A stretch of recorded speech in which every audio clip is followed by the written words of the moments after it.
Toi-même?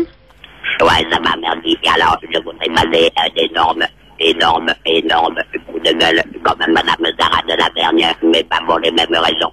Oui? Alors, effectivement, les chiens sont maltraités, mais les personnes âgées, les handicapés et les grands malades sont également maltraités. Et surtout avec les gars jaunes, à 7h57 aux environs, j'ai voulu prendre le bus. J'ai demandé aux gens de les déposer une personne âgée et une personne non-voyante avec son accompagnant. Ce qu'ils ont fait, mais arrivé mon tour, on m'a dit non, il n'y a plus de place. Je dis aux chauffeurs, quand même, les handicapés devraient avoir des places réservées. Il m'a répondu, c'est pas mon problème. Voyez avec le conseil général. Alors, je suis donc allé à pied des environs à Étanzalais pour y subir mes soins de kinésithérapie. J'ai mis 50 minutes. Je trouve ça inadmissible. Alors, je vais faire donc deux propositions. Une au conseil général. Je leur demande de mettre les 4 premières places des bus réservées aux handicapés, grands malades, personnes âgées et femmes enceintes. Je pense que ça leur coûterait pas très cher. Et puisqu'on les dérange tellement à tous les élus, attendez, je leur demande de créer un parc naturel qui vous mette dans un parc naturel et comme ça ils seront tranquilles et on fera peut-être partie du patrimoine de l'UNESCO. Voilà. Mais c'est quand même incroyable. Je veux dire, là, on est en train de demander à avoir des places pour des personnes handicapées, pour des personnes enceintes dans un bus. Mais ça coule de source quand même que ces personnes aient une place pour s'asseoir. Eh ben non. Vous savez, Francky, je n'ai pas l'habitude de me plaindre, mais quand je suis arrivé chez le Guinée, j'étais au bord de la syncope après 50 minutes de marche. Je ne suis pas apte à faire 50 minutes de marche. En plein soleil, la route des environs est hyper dangereuse. Il y a même pas la place pour un piéton. C'est incroyable. Voilà, et après, on va nous imposer sur la location adulte handicapé, on va nous imposer sur l'allocation logement, on va nous imposer sur la retraite de 381 €, mais où va-t-on, Francky, où va-t-on? Oui, mettez-nous dans un parc et on n'en parle plus. c'est vraiment impensable que ça se passe comme ça, hein. Voilà, alors, je vais mettre les 90 ans de ma mère, mais je vous jure que je mettrai tout le mois de juin s'il faut. Mais l'Assemblée nationale et le Sénat, ils vont m'entendre. En tout cas, on comprend très bien votre coup de gueule, Philippe, hein. Pas de place dans un bus pour des personnes handicapées, personnes enceintes, personnes âgées, et vous avez été vous-même obligé de faire quasiment 50 minutes de marche entre les Avirons et l'Étanzalais pour aller chez le médecin. Voilà. Alors là, franchement, ça me révolte. Eh ben, on comprend très bien cette révolte, hein. C'est vrai que là, ça nous dépasse également, hein. Et je trouve que, il y a 3 ans, on avait un minimum de respect. Maintenant, il n'y a plus aucun respect, Francky, il n'y a plus aucun respect de rien. Et c'est pour ça que je compte énormément sur le festival du handicap le 31 mai et le 1er juin pour essayer de remettre les pendules à l'heure et je vais montrer aux valides ce que les handicapés sont capables de faire.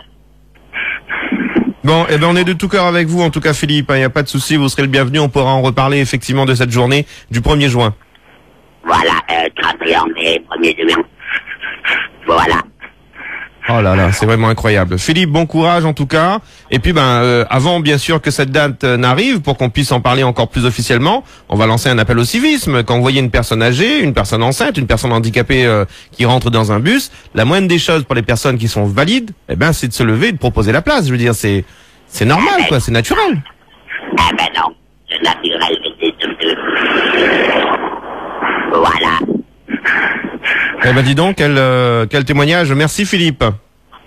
Et je voudrais juste dire, Bobby, tu sais qu'ils perdent énormément de gens parce que moi, répéterai jamais assez que la maladie m'a apporté une hygiène de vie et que le handicap m'a apporté une philosophie de vie et que tous les élus, quoi qu'ils sont, ne m'arriveront jamais à la cheville dans mon art de vivre. Voilà. Merci pour cette belle parole, Philippe. Merci beaucoup. Bon courage pour la suite. À très bientôt. Allez, au revoir. Merci, au revoir. C'est vraiment incroyable. Je rappelle, Philippe, donc tout le monde connaît, bien sûr, Philippe Régnier. Il a été obligé de marcher à pied entre les avirons et l'étang salé, 50 minutes de marche parce qu'en fait, lorsqu'il est arrivé dans le bus, il n'y avait pas de place pour s'asseoir. Donc, il y avait des personnes valides qui étaient là, donc pas de place pour les personnes handicapées, les personnes malvoyants.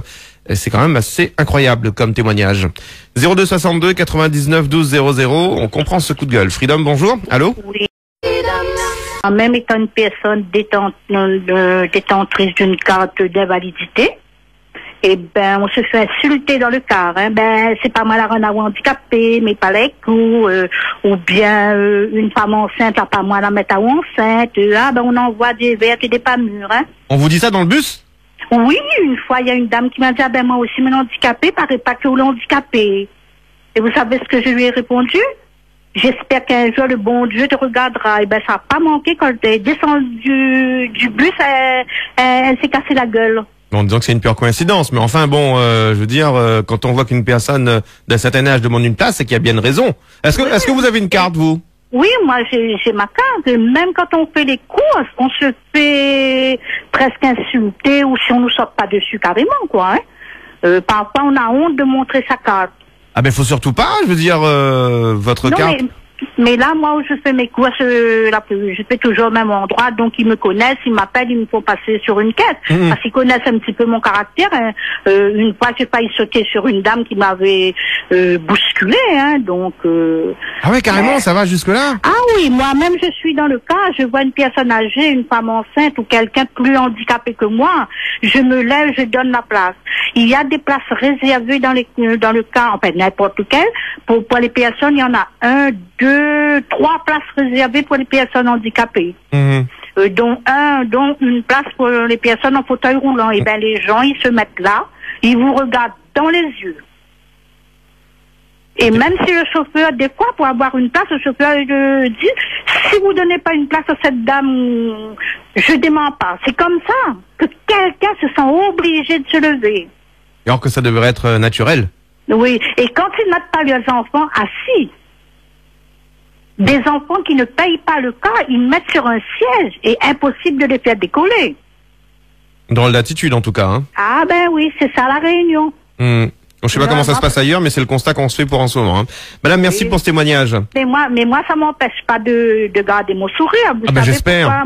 Pourquoi moi j'ai accepté mon handicap? Parce que j'ai fait mon accident en 2008, non, en 2007. Et tout le temps, je voulais me suicider. Et puis en 2008, il y avait Lou qui était là, il y avait un petit gamin, il devait avoir 12 ans, il s'appelait Guillaume. Et ben, ce jour-là, il m'a donné une leçon que j'ai dit, c'est pas possible, un enfant peut dire ça, et moi, adieu, je veux me suicider. Et ben, depuis ce jour-là, je prends la vie comme elle, enfin pas comme elle vient, si vous voulez, ben je vis, j'arrête de râler, j'essaie de voir le positif et non le négatif. Oui, mais qu'est-ce qu'il a dit, ce petit garçon, pour que vous changiez d'avis? Parce que lui, il se faisait toujours opérer de la colonne vertébrale et tout, parce qu'il avait un problème. Et j'oublierai jamais cet enfant-là. Moi, je le connais pas, hein, de visu. Il a dit, ben, tant qu'il y a de la vie, il y a de l'espoir. Et c'est bien vrai. Et puis, moi, à mon âge, à quarantaine passée, j'étais en train de pleurer. Voilà, je suis handicapée. Ouais, pourquoi ça arrive à moi et tout. Bon, ben, ça m'est arrivé maintenant. Je prends, et comme il vient, je suis de mon fauteuil roulant maintenant, je marche, je prends plus de béquilles, j'arrive à écrire maintenant, j'arrive à re-signer mon nom, j'arrive à faire mes courses toute seule. Bon, ben, grâce à cet enfant-là, quoi.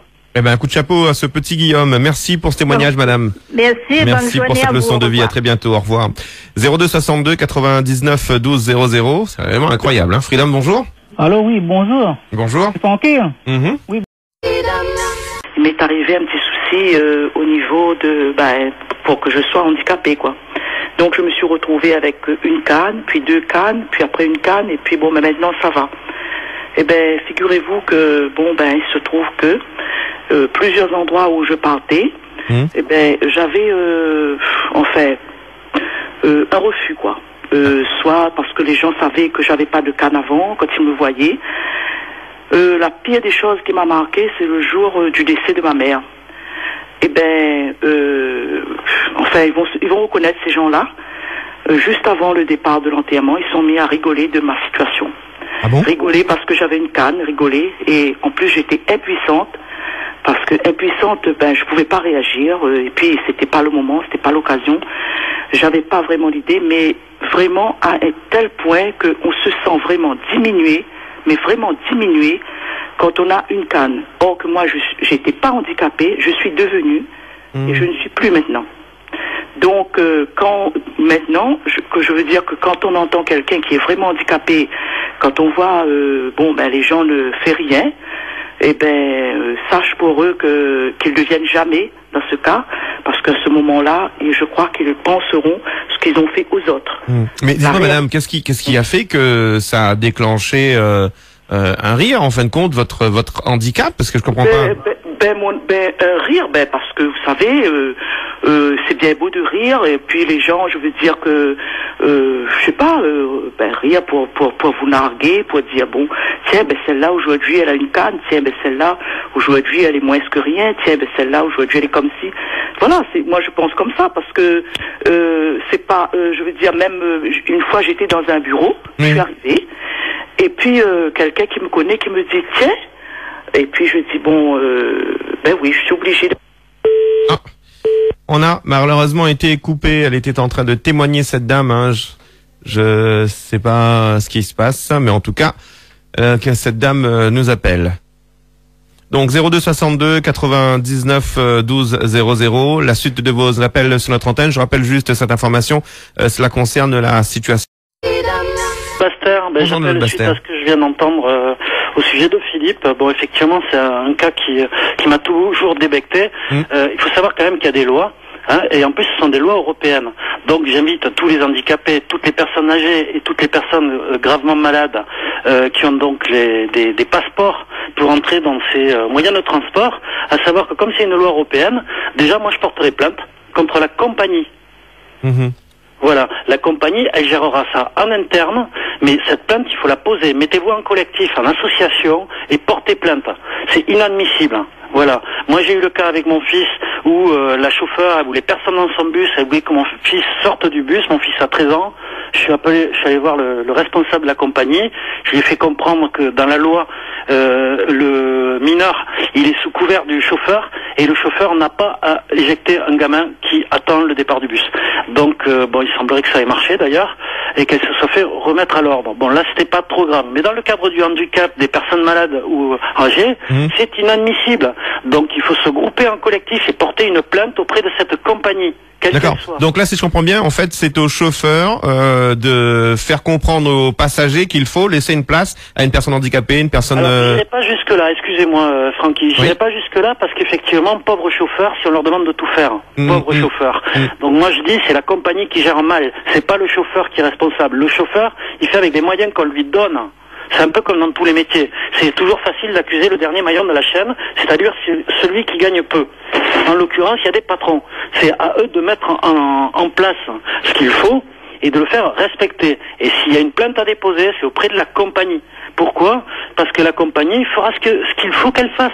Sinon, ça va lui coûter très cher. D'accord, donc on parle de quoi là? D'afficher des informations, de mettre des fiches signalétiques, c'est ça?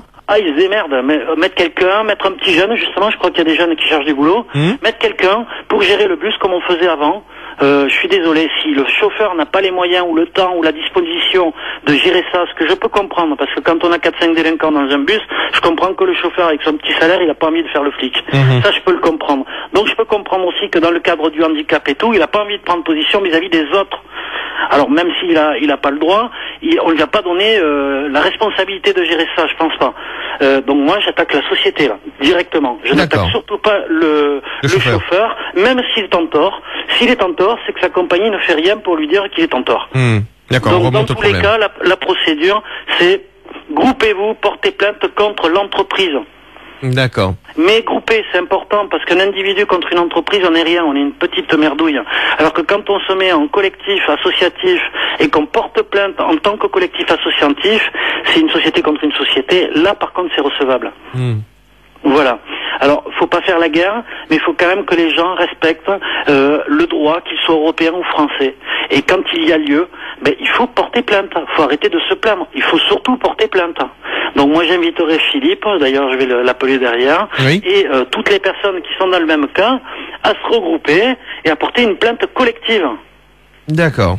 Pour que ça bouge. Parce que sinon, ben, encore une fois, on se fait bouffer par le marché. Merci pour ces précisions de notre Basse-Terre. Merci beaucoup. Bonne journée à tout le monde. Bonne journée également, à bientôt, au revoir. 02 62 99 12 00. Freedom, bonjour, allô? Allô, bonjour. Oui, monsieur,